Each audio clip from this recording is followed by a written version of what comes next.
C'est génial. Bonjour.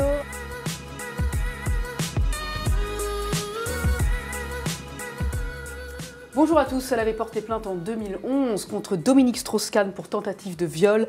Son nom est depuis associé à l'affaire DSK et la déferlante médiatique qui a suivi. On a oublié qu'elle est écrivain avant tout. Son dernier roman s'inspire de sa propre vie, celle d'une jeune femme devenue depuis peu une mère comme une autre. Elle est notre invitée aujourd'hui, on est ravis de la recevoir. Bonjour Tristane Banon. Bonjour. Merci d'être notre invitée aujourd'hui. Permettez-moi juste de revenir quelques instants sur l'actualité. La promotion de votre dernier roman intervient alors que les conséquences de l'affaire Weinstein en France connaissent un retentissement qui ne faiblit pas. Vous avez livré votre point de vue à ce sujet à de nombreuses reprises dans les médias ces derniers jours. En quoi c'est important pour vous de commenter cette actualité et de revenir sur votre agression, celle dont vous avez été victime en 2011 ? C'est pas important pour moi. On me pose les questions, donc j'y réponds. Je n'y ai pas répondu tant que je n'avais pas sorti mon roman parce que je pouvais m'y soustraire. Oui. C'était facile de refuser à partir du moment où je suis en promotion pour parler de mon roman. Fatalement interviennent à un moment les questions et je ne vais pas refuser d'y répondre. Après, je pense qu'il se passe quelque chose. On est en train de vivre un moment historique dans l'histoire des femmes dans la société et dans l'histoire de la société tout court, parce que ça n'est pas qu'une histoire de femmes, c'est aussi une affaire d'hommes. C'est-à-dire que faut savoir que nous sommes un sexe qui a le droit de vote depuis peu de temps, qui a le droit d'avoir un chéquier depuis peu de temps, qui a le droit au divorce depuis peu de temps, et que c'est une histoire qui se construit et qui s'accélère ces temps-ci et qui concerne tout le monde, y compris les hommes. Pendant des années, il y a eu plus d'hommes sur Terre que de femmes. Depuis quelques années, messieurs, nous sommes 52%, il va falloir compter avec nous. Et ce qui se passe est symptomatique de tout ça. Et Vous pensez que si changement il y a, il s'inscrira dans la durée ?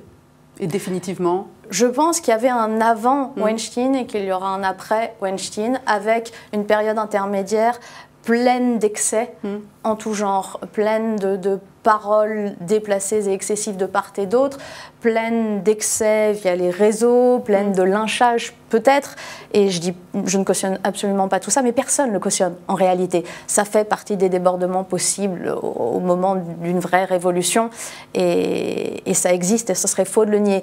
Malgré tout, il y a une libération de la parole des femmes et il y a un ras-le-bol des femmes, parce que la réalité est là, c'est-à-dire que les femmes, elles ne veulent plus subir ce qu'elles ont subi pendant des années, et ça, il faut que la société l'entende, et la société l'entend, je pense, et les hommes, j'ai envie de dire normaux, les hommes comme ceux que nous fréquentons tous au quotidien, ils sont d'accord avec ça, et ils en ont envie eux aussi.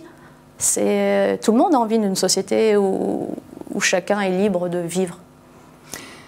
Dans votre histoire à vous, celle qui vous a fait connaître du grand public, on revient à cette plainte contre DSK en 2011, quelle place elle occupe, cette histoire-là, aujourd'hui, dans votre quotidien aujourd'hui ? C'est compliqué parce que c'est quelque chose, c'est un moment de ma vie qui fait partie de moi, qui a été très très difficile. Il n'y avait pas de hashtag MeToo à l'époque, et j'aurais sans doute aimé que des voix m'accompagnent dans cette dénonciation, car ces voix existaient. La preuve, c'est qu'on les voit toutes fleurir aujourd'hui, pas nécessairement par le biais d'un hashtag, mais qu'en tout cas, des femmes s'élèvent avec moi pour dire que ça n'était plus possible, et elles ne se sont pas élevées. Donc ça a été un moment très compliqué, très solitaire et très violent pour moi, parce que j'ai pris énormément d'attaques. Donc forcément, c'est pas quelque chose qu'on aime ressasser à perpétuité. En même temps, je considère que je n'ai pas de honte à avoir. J'ai fait ce qu'il fallait faire, j'ai fait ce que je devais faire en mon âme et conscience, et j'ai fait ce qu'il m'était nécessaire de faire pour, et d'une, me regarder dans la glace, et deux, me reconstruire et prendre le pouvoir sur ce qui s'était passé.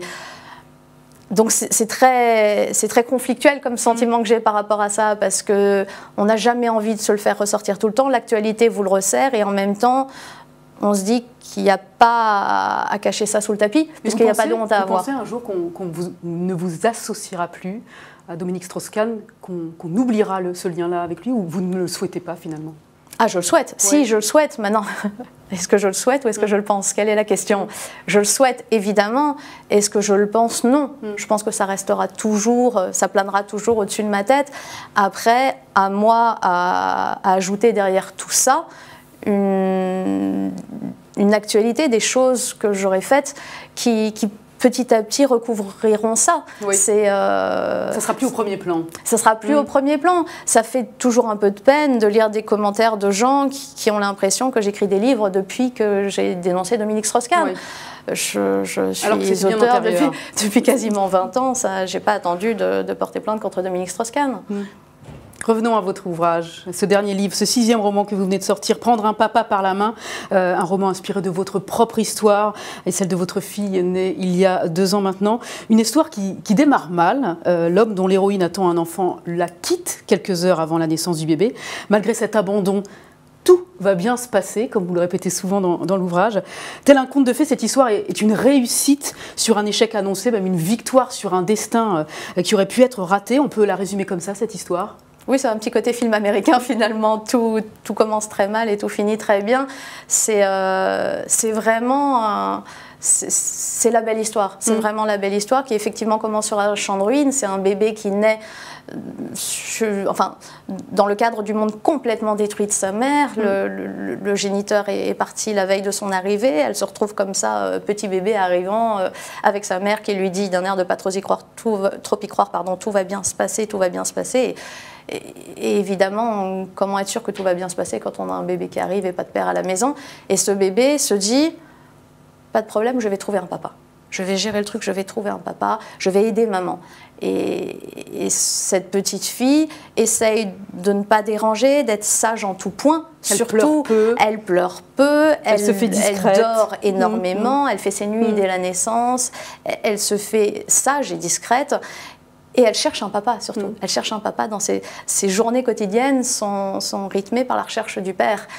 Et il y a un homme extraordinaire qui va arriver, un peu comme le prince charmant, on va dire, presque. C'est-à-dire que la particularité de ce roman, c'est que j'ai voulu me mettre dans la tête du bébé. Oui. Donc j'alterne les passages qui sont dans la tête de la mère et dans la tête de l'enfant. Et donc cet homme extraordinaire, on le voit arriver tantôt par le biais de la mère et tantôt par le biais du bébé. Et au départ, c'est pas du tout les mêmes objectifs qu'elles ont pour cet homme-là, puisque la mère a qu'une envie, c'est de s'en débarrasser, parce que très méfiante, elle est méfiante des hommes, et légitimement, elle ne veut plus entendre parler des hommes pour un moment. Et la petite se dit, lui c'est mon papa, lui c'est papa. Il faut que je fasse tout pour qu'il reste à la maison. Pourquoi vous avez adopté le principe de la fiction sur ce roman ? Pour plusieurs raisons, d'ailleurs, d'abord parce que je voulais pouvoir jouer avec la réalité, c'est-à-dire que le roman permet les artifices romanesques, permet les jeux avec les temporalités, permet aussi tout simplement de parler avec la voix d'un bébé, parce que, comment vous dire que je ne sais pas ce qui se passe en réalité dans la tête d'un bébé, j'ai tout inventé, donc il fallait pour ça... oui, mais les faits sont réels, je dirais. Les faits sont réels, les faits sont têtus, comme on dit, mais malgré tout, l'interprétation que j'ai faite du comportement du bébé et de ce qui peut se passer dans sa tête à ces moments-là, c'est de la pure fiction. Après, il y a une autre raison aussi, c'est que je pense que ce livre raconte quelque chose c'est une histoire complètement contemporaine. Oui. Je ne pense pas que ce livre aurait pu se passer il y a 50 ans, par exemple. C'est l'histoire d'un homme qui devient père du jour au lendemain, mais aussi de sa famille qui adopte cet enfant du jour au lendemain. Et est-ce que ça aurait été possible avec l'état des mentalités il y a 30, 40, 50 ans ? Peut-être au cas par cas, mais peut-être pas de façon aussi généralisée, parce que c'est des histoires que j'ai constatées aussi autour de moi. Des choses diffèrent, mais je le vois autour de moi, ne serait-ce qu'avec les homosexuels qui sont parents. Et l'homoparentalité est quelque chose que je trouve assez extraordinaire à observer. Et donc je voulais raconter cette histoire de famille auto-construite, finalement. Et je voulais aussi questionner le rôle du père. Qu'est-ce qu'être un père aujourd'hui ? Ce qui n'est plus la même chose qu'il y a plusieurs années. J'ai revu il y a peu de temps des images d'Elisabeth Badinter qui parlait justement de ses pères qui, selon elle, avaient déserté et ne faisaient pas le job. Il me semble qu'elle emploie ce terme, ils ne font pas le job. C'était vrai. C'était vrai, les pères à l'époque de ma mère, à l'époque, les 68 arts, s'ils existent, n'étaient pas des pères au quotidien. Et aujourd'hui, ça a complètement changé. Il suffit d'aller à la sortie d'une crèche pour se rendre compte que les pères sont des mères comme les autres. Je voulais rendre hommage à ces pères-là et aussi à des pères différents, à des pères adoptifs qu'on voit être des pères exceptionnels. Quelle est finalement la réelle différence entre un père au quotidien, un père qui va vivre toutes les difficultés d'un enfant dans ses premières années et puis par la suite, et un géniteur qui peut être un mauvais père, mais qui sera le géniteur, donc qu'on considérera comme étant le père par essence. Pour moi, c'est une vraie question. Qu'est-ce qu'être un père? La mère, la question se pose beaucoup moins parce qu'il y a une histoire qui se construit 9 mois avant la naissance. Donc ça, c'est... le lien est plus évident. C'est indiscutable. Ouais. C'est quelque chose d'évident et d'indiscutable. Alors que le père, je pense qu'on devient père à partir du moment où il y a la naissance de l'enfant. Et la relation va se construire petit à petit. Donc finalement, est-ce que là-dedans, l'ADN, les liens du sang, c'est quelque chose de terriblement important? Apparemment en tout cas, pas, je ne suis pas convaincue. J'en suis pas convaincue. Beaucoup d'extraits, beaucoup de passages du livre sont extrêmement touchants. J'en avais réservé un à lire, alors j'ai mis le livre au bout, mais j'aimerais vous le relire si vous permettez. Alors, voilà, petite mise en scène qui n'aurait pas dû avoir lieu, mais c'est pas grave. Les joies du direct. Les joies du direct. C'est vers la fin du livre, vous êtes dans votre belle famille. Et vous êtes autour de la table, tout le monde boit le thé, et vous dites « Je songe qu'il y a quelques années encore, je me serais sentie comme une toute petite fille assise devant cette table basse. Peut-être même que je n'aurais pas pris de café parce que le café c'est pour les grands. J'aurais laissé le café pour Johanna et Paul-Henri, et j'aurais pris quelque chose comme une camomille ou une tisane quelconque. Ou peut-être même que je n'aurais pris que les gâteaux en forme de cœur sur la petite assiette, mais Thelma est là, maintenant, je ne suis plus la plus petite, c'est elle le bébé, mon bébé. » Et ce passage-là est formidable parce que derrière le conte de fées dont je parlais tout à l'heure, en fait, on voit en filigrane que vous parlez de vous tout au long du livre pour annoncer que vous avez grandi, que c'est vous qui êtes devenu adulte et que c'est hyper essentiel dans ce livre de l'annoncer, je trouve. Mais parce que je pense que c'est quelque chose que tous les parents vivent. Je me trompe peut-être, hein, je n'ai pas fait une enquête approfondie sur le sujet, mais j'ai l'impression que quand on a un enfant, tout d'un coup, il se joue quelque chose qui est de l'ordre de la fin d'une adolescence qui dure tard, finalement. Parce que tout d'un coup, on n'est plus le centre du monde. Et chacun a l'impression d'être le centre de son monde pendant très longtemps, finalement. Et un jour, on a un enfant, et un jour, on n'est plus seul à compter, et un jour, on est au minimum 2, on est 3 si on a une famille, on devient 4, 5... Mais en tout cas, on grandit. On est obligé de grandir parce qu'on est obligé de penser pour plusieurs. Mais oui, mais vous, d'autant plus dans votre cas, parce que vous parlez de vous, petite fille, plusieurs fois, en parlant des échecs, du manque de confiance en vous, de l'impression d'avoir raté quelque chose ou de rater ce qui va arriver. Et là, d'un coup, eh ben non, c'est pas un échec, là, c'est une véritable réussite. Sans doute parce que je me suis sentie gamine très longtemps, très longtemps. Parce que peut-être, voilà, chacun a vécu sa vie, parce que peut-être on a tiré de l'enfance un peu rapidement. Et comme souvent, les parcours de vie qui sont retirés de l'enfance rapidement, ils grandissent extraordinairement par certains côtés et restent terriblement gamins par d'autres côtés. Et là, tout d'un coup, quand on devient parent, la part enfantine de sa vie et de son être, on est quand même obligé de la mettre de côté. On est quand même obligé de se dire, oui, mais là, tu peux plus être la gamine, puisque la gamine, tu la tiens dans tes mains. Bien sûr. Il y a beaucoup de questions aussi dans ce livre de normalité. Vous qui avez une mère à part, c'est l'expression que vous utilisez, j'ai une mère à part. Est-ce que vous vous sentez une mère normale? Je crois. Je crois. C'est compliqué de donner une réponse définitive à cette question. D'abord parce que qu'est-ce que la normalité finalement? C'est vrai que j'ai toujours vécu ma mère comme étant un peu différente en regard de celle que je voyais à l'école et en regard de ce que je voyais autour de moi.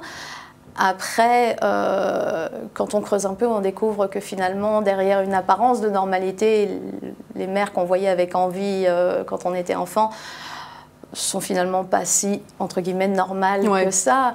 La mienne était particulière et à côté de ça, elle l'est peut-être toujours d'ailleurs, mais à côté de ça, je sais qu'elle a un profond amour de ses enfants qui se manifeste juste différemment d'autres mères.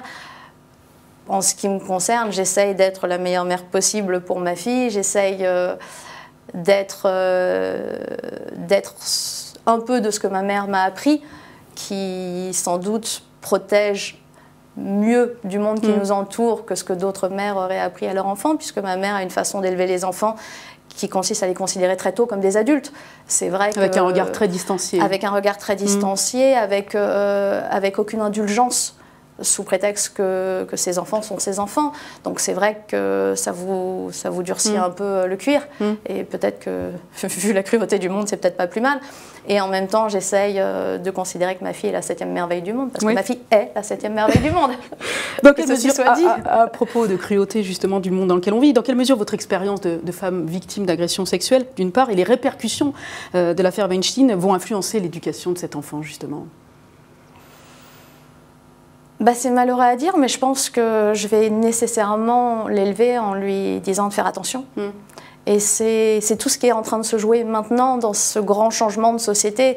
Et c'est aussi ce qui s'est joué dans la tribune des 100 femmes dans le monde. C'est-à-dire que je comprends ce qu'elles ont dit. Je comprends qu'elles considèrent que les combats importants, c'est elles qui les ont menés en nous autorisant à avoir la pilule, alors que c'était compliqué de le faire à l'époque du manifeste des 343, en nous autorisant à avoir un chéquier, en faisant avancer des choses essentielles. Et on les en remercie toutes, car c'est grâce à elles qu'on en est là où on en est. Maintenant, c'est pas parce que ces femmes-là, dont fait partie ma mère, c'est pas parce qu'elles ont avancé et qu'elles ont été suffisamment fortes à leur époque, pour considérer qu'elles n'étaient pas atteintes par les agressions du quotidien. Parce que c'est ce qui s'est passé, elles les ont vécues tout comme nous, ces agressions, elles ont vécu tout comme nous, les mains aux fesses et les hommes qui se frottent contre vous dans le métro alors que vous ne l'avez pas demandé. Sauf qu'elles avaient des combats tellement importants à mener qu'elles ont décidé d'avancer et de ne pas s'occuper de ça. Et c'est... En tout cas, moi, c'est comme ça que je l'ai ressenti. Dans cette tribune, c'est un peu ce qu'elles nous ont fait passer comme message. C'est-à-dire, avancez et ne vous en occupez pas, vous êtes des femmes, vous pouvez très bien passer par-dessus ça. Et j'ai envie de leur dire, ou pas. Pourquoi serions-nous obligés de vivre ça sous prétexte que ça fait des dizaines, des centaines d'années que c'est comme ça? Ma fille, je vais nécessairement lui apprendre qu'il faut qu'elle fasse attention quand elle va dans une soirée, qu'il ne faut pas qu'elle mette des jupes trop courtes, qu'il faut qu'elle fasse attention à ne pas être provocante dans son maquillage. Et c'est pas normal, ça n'est pas à la femme de nécessairement contrôler le désir qu'elle suscite chez l'homme. Il y a quelque chose de complètement étrange là-dedans. Est-ce qu'on demande aux hommes de contrôler notre désir? Est-ce que je vais casser les pieds des hommes avec mes problèmes d'ovaires? Non, à ce que je sache. Est-ce que ça m'est déjà arrivé dans la rue d'arrêter un homme, de prendre sa tête et de la mettre contre mon sexe au motif qu'il avait un pantalon moulant? Non, mais c'est de ça dont on parle. C'est ça que les gens ne réalisent pas. C'est qu'évidemment que c'est pas grave, on n'est absolument pas traumatisé. On est lassé, on en a marre. Donc on a envie que ça change et on a envie un jour de pouvoir dire à nos enfants, tu pourras t'habiller comme tu veux plus tard et tu pourras te maquiller comme tu veux et tu pourras prendre le métro seul et il n'y aura pas de problème. Il ne t'arrivera rien. Tristan, votre roman, c'est une fiction, on l'a dit, mais on devine Carla Bruni, évidemment, derrière le personnage de la marraine de l'enfant dont le livre fait la part belle. Vous avez pour Carla Bruni une admiration sans borne. Les lignes que vous lui consacrez dans votre roman s'apparentent même à un hommage. Qu'est-ce qu'elle représente, Carla Bruni, pour vous ? Alors, il y a plusieurs choses dans votre question. Vous devinez Carla Bruni, je vous laisse complètement libre de ce que vous devinez derrière ces lignes. Ça reste un roman et effectivement, j'ai dessiné un personnage qui a sans doute des choses, des amis que j'ai autour de moi et donc sans doute un peu d'elle aussi. Et ça, je ne le renie pas du tout. Et j'ai effectivement une admiration sans borne pour Carla Bruni. Ce sont deux choses qui sont dissociées pour moi, parce que si les gens qui nous regardent vont acheter mon livre pour lire des choses sur Carla Bruni, ils seront bien déçus, même s'il y a des choses passionnantes à dire sur cette chanteuse formidable qu'elle est. Mais c'est vrai que j'ai une admiration sans borne pour elle, parce qu'elle dégage une sérénité, une bienveillance par rapport au monde qui n'a pas toujours été serein et bienveillant avec elle, qui m'épate. Et j'ai, de façon générale, une énorme admiration pour les gens de grand talent. Et je trouve que c'est une chanteuse assez exceptionnelle et son album de reprise me fait vibrer à chaque fois que je l'écoute. Voilà, j'ai l'air d'une midinette en le disant. C'est pas grave du tout, j'assume. Voilà, c'est comme ça. Vous avez confié à notre consoeur du Madame Figaro, Marion Galli-Ramuno, votre souhait de jouer la comédie aussi désormais, en plus de l'écriture. Vous avez repris les cours de théâtre apparemment. L'écriture ne vous suffit pas donc? L'écriture m'a jamais suffi seule. J'ai toujours fait des choses à côté, des choses différentes, parce que l'écriture c'est quelque chose de très solitaire, que j'adore et dont j'ai besoin. J'ai besoin de me retrouver seule face à la page blanche et j'ai besoin de pouvoir maîtriser une histoire de bout en bout et inventer et faire ce que je veux avec cette histoire-là.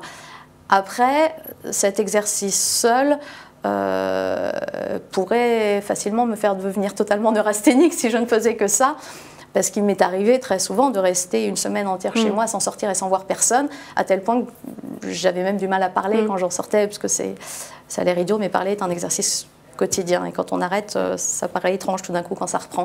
Donc j'ai toujours fait des choses à côté, j'ai toujours fait du journalisme, des chroniques, j'ai fait des choses différentes. Et voilà, et depuis 2011, le journalisme, c'est quelque chose qui est devenu compliqué. Mais ça me permettait, que ce soit sur les plateaux télé, en radio, ça me permettait d'avoir ce travail d'équipe qui me nourrit énormément et dont j'ai besoin, parce que j'aime le travail d'équipe, j'aime l'idée qu'on construise quelque chose à plusieurs. Vous le retrouvez ça dans la comédie, dans le théâtre? Dans le théâtre et dans la comédie en général, rien n'est possible sans l'aide des autres. Le plus merveilleux des comédiens sera jamais qu'un bon comédien dans un mauvais film si toute l'équipe autour n'est pas merveilleuse et si le scénario n'est pas fantastique, si le réalisateur n'est pas au point. Et j'aime cette idée qu'il y ait une interdépendance de tout le monde sur un projet commun. Et voilà, il se trouve que j'avais fait des... Vous avez fait le cours Florent, j'avais fait le cours Florent, et j'avais eu une sorte de formation un peu particulière avec un comédien du français, et j'avais adoré ça. Et donc, je me dis, pourquoi pas, après... Il y a des rôles auxquels vous aspirez plus particulièrement à terme? Voilà, j'ai pas vocation à être Isabelle Adjani, comme je l'ai dit à votre consoeur, mais des petites choses, pourquoi pas, c'est quelque chose, je trouve, qui se passe en plus... Au cinéma, à la télévision, beaucoup ces temps-ci. Pendant très longtemps, la France a été très à la traîne sur les fictions télévisées. Je trouve que là, il se joue une création extraordinaire à la télévision. C'est là que ça se passe. J'ai envie de dire que pendant longtemps, dans les émissions télé, dans les talks, il se passait des choses. Il y avait de la nouveauté, il y avait une vraie énergie. J'ai l'impression que cette énergie-là est passée du côté du théâtre et de la fiction. Je vois sur scène des choses exceptionnelles. Je repense, c'est pas du tout ce à quoi j'aspire, mais je repense il y a peu de temps Joey Starr qui lisait ces textes merveilleux dans Éloquence à l'Assemblée sur scène. Il se passe quelque chose. Il y a quelque chose de fondamental qui est en train de se passer sur scène, des choses qui sont dites, des grands problèmes qui sont posés avec une justesse magnifique et avec un sens artistique extraordinaire. Et c'est vrai que ça donne envie de faire partie de cette chose-là. On pourrait s'interroger sur le fait de livrer ses tripes de cette façon-là, de nouveau certains le public, la critique. Vous seriez capable d'affronter de nouveau la violence de certains? C'est toujours compliqué, mais je pense que c'est facile pour personne, ni pour moi, ni pour d'autres. Je me surprends régulièrement à me dire t'as toujours pas le cœur suffisamment épais pour prendre ça avec sérénité. Et en même temps, ça me rassure. Je me dis que c'est que je reste un être humain, parce que ça n'est pas naturel d'être jugé de partout. Et en même temps, en faisant des choses artistiques, quelles qu'elles soient, que ce soit en faisant un livre, que ce soit en montant sur scène, pour ceux qui montent sur scène, que ce soit... On s'expose à ça. Ouais. Et c'est des sentiments très paradoxaux, en fait. C'est la volonté de livrer quelque chose à un public, de livrer des textes, de livrer des histoires, de livrer des questionnements, et d'avancer globalement dans un sens de réflexion artistique, et aussi forcément de s'exposer à la critique et d'en souffrir quand elle est mauvaise, parce qu'on vit vachement bien les bonnes critiques. mais voilà, c'est tout le paradoxe, et je suis quelqu'un de profondément paradoxal. Tristan Banon, on va passer tout de suite aux questions des internautes qui nous suivent en ce moment. C'est tout de suite vos questions.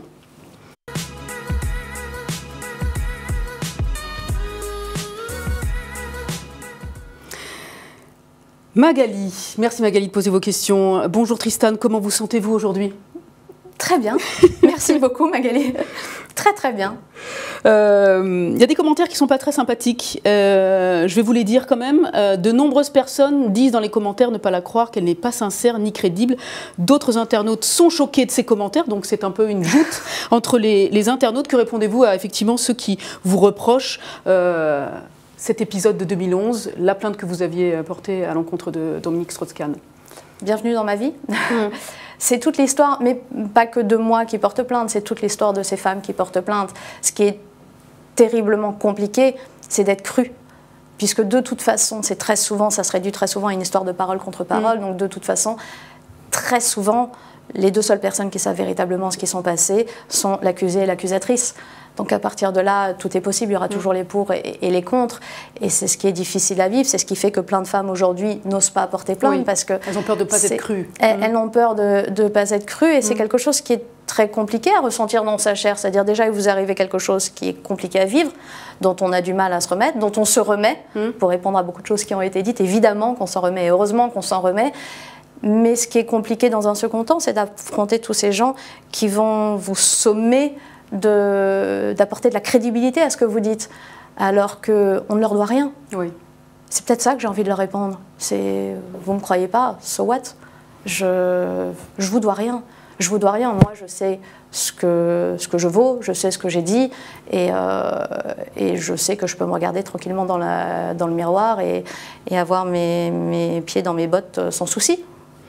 Sandy s'interroge, est-ce que vous faites partie, Tristan Manon, d'une association sur le sujet, par exemple contre la violence faite aux femmes? Est-ce que votre livre peut aider ces associations, cette cause? Alors, je ne fais pas partie d'une association. En revanche, à l'époque où j'ai sorti mon livre sur ce qui s'était passé, mon journal de l'affaire, c'est comme ça qu'on l'a appelé, le bal des hypocrites, oui. J'ai reversé mes droits d'auteur à des associations parce que je trouvais ça normal, parce que je ne voulais pas qu'on puisse me taxer d'avoir gagné de l'argent sur le dos de cette histoire qui était assez sordide. Maintenant, la raison pour laquelle je ne me suis pas rangée dans une association, je ne sais pas si on dit comme ça, en tout cas pour laquelle je ne me suis pas affiliée à une association, c'est que j'ai souvent beaucoup de mal à adhérer dans sa totalité à ce que défend une association. Je vais souvent être d'accord avec tel ou tel combat, mais pas avec tel autre. Pour vous donner un exemple que tout le monde vit ces temps-ci, je suis complètement contre l'écriture inclusive. Or, beaucoup d'associations féministes défendent cette écriture inclusive. Donc c'est compliqué pour moi de faire partie d'une association qui va défendre quelque chose contre lequel je suis, pour la même raison que je n'aurais pas pu être affiliée à un parti politique, alors que je suis assez passionnée par la politique. Mais c'est compliqué pour moi de me ranger derrière une seule et même idée et de suivre comme un seul homme un parti ou une association, en avalisant tout ce qu'ils disent au prétexte que je fais partie de cette association. Après, je trouve que les associations font un travail exceptionnel qu'on balaye souvent d'un revers de main parce que d'autres combats, je ne sais pas comment les appeler, peut-être plus anecdotiques et qui prennent le dessus dans l'opinion des gens et qui donnent parfois l'impression qu'il y a une certaine hystérie chez les féministes parce qu'on les sent vent debout sur des combats dans lesquels tout le monde ne se reconnaisse pas forcément. En tout cas, moi, je ne m'y reconnais pas. La question de Magali est intéressante au sujet justement du cinéma et de la comédie dont on parlait tout à l'heure avec vous. Les livres ne sont pas accessibles de tous, mais le cinéma l'est. Auriez-vous le courage et l'envie de tourner votre propre rôle au cinéma ? C'est une question que je me suis beaucoup posée, pas du tout en 2011, alors qu'il y avait eu beaucoup de demandes, surtout venant des États-Unis, mais après, parce qu'il y a eu des projets qui sont apparus un peu partout et qu'on m'en a parlé, et qu'on m'a parfois demandé d'en faire part. J'ai pas trouvé le projet qui reflèterait ce qu'il y aurait selon moi à dire d'universel là-dedans. Si c'est juste pour raconter mon histoire, non, ça de toute façon, ça ne m'intéresse pas. J'ai envie de dire que c'est anecdotique. Si c'est pour raconter ce qui se passe vraiment, la solitude d'une personne qui porte plainte, qu'une histoire soit plus universelle. Voilà, qu'elle soit plus universelle et qu'elle reflète plus quelque chose de la société, qu'elle reflète la violence des réseaux. Parce qu'on en parle beaucoup maintenant concernant ces hommes qui sont parfois lynchés. Je trouve qu'on en a nettement moins parlé en 2011, quand il y avait une déferlante de haine sur les réseaux à mon encontre. Et un film qui expliquerait cette solitude face à ces réseaux, cette solitude face aux gens de la rue, cette solitude face à cette habitude qu'ont donné Twitter et Facebook et toutes ces choses-là qui sont merveilleuses, mais qui ont fait que chacun se sent libre de juger, sans nécessairement tout connaître. Moi, j'ai des gens qui m'ont craché dessus physiquement dans la rue, en me jugeant et en me balançant, soi-disant, des faits sur moi, et j'arrêtais pas de leur dire, mais c'est pas vrai, ce que vous dites n'est pas vrai. Si, on l'a lu. D'accord, vous l'avez peut-être lu, mais enfin, je sais encore ce que j'ai vécu, et ils m'affirmaient comme étant des vérités, des choses qu'ils avaient lues sur Internet, mais c'était même pas des propos de journalistes, c'était des propos de gens derrière leur ordinateur qui balançaient des fausses informations. Et cette solitude-là serait, je pense, très cinématographique. Il y a quelque chose à imaginer sur ce changement de société qui fait qu'un jour, quand on se retrouve pris au cœur d'une affaire mondiale, parce que c'était une affaire mondiale, qui en plus est sexuel, donc un sujet compliqué en France, il y a quelque chose de très cinématographique à dire là-dessus. Vous pourriez l'écrire. Non, j'ai pas le recul nécessaire. J'ai le recul nécessaire sur mon histoire. Ouais. J'ai pas le recul nécessaire sur ce que ça dit de la société et du monde. Et il faut aussi au cinéma avoir une idée de toutes les images. J'ai des idées d'images que j'ai vécues, mais je pense qu'il faudrait quelqu'un qui soit vraiment un professionnel de l'écriture cinématographique pour arriver à construire quelque chose qui parle à tout le monde. Ça serait le seul intérêt, parce que si c'est pour garder un souvenir de ça, j'ai envie de vous dire que c'est bon. Merci beaucoup Tristan Banon pour cet entretien. Merci de nous avoir accordé votre temps pour parler de cet ouvrage qui vient de sortir, Prendre un papa par la main, formidable roman inspiré de votre vie avec des personnages fantastiques. Merci encore, et je rappelle que c'est édité chez Robert Laffont. Pardon. Merci encore Tristan Banon d'être venu au Figaro. C'est génial. C'est génial. Bonjour.